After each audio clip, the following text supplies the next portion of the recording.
ٹیڑھا درخت۔ کسی جنگل میں بہت سے اونچے اونچے درخت تھے۔ ان میں سے ایک درخت کا تنا ٹیڑھا تھا اور شاخیں بھی ادھر ادھر کو جھاڑ کی طرح پھیلی ہوئی تھیں۔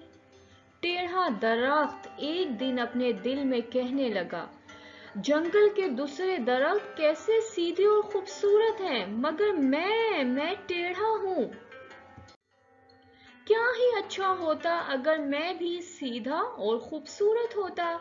اس ٹیڑھے پن نے تو میری شکل بگاڑ دی ہے۔ ٹیڑھا درخت اسی طرح بہت دیر تک اپنی حالت پر افسوس کرتا رہا۔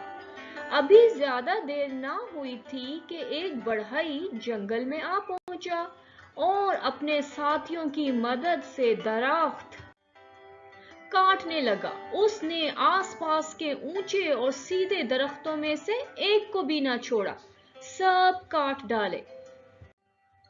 ٹیڑھے درخت کو دیکھ کر بڑھئی بولا، یہ درخت ہمارے کام کا نہیں ہے، اس میں سے میز، کرسی اور دوسری چیزوں کے لیے تختے نہیں نکل سکتے۔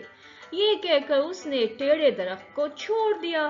ٹیڑھا درخت دل میں کہنے لگا، جس چیز کو میں برا سمجھتا تھا اسی کی وجہ سے آج میری جان بچ گئی۔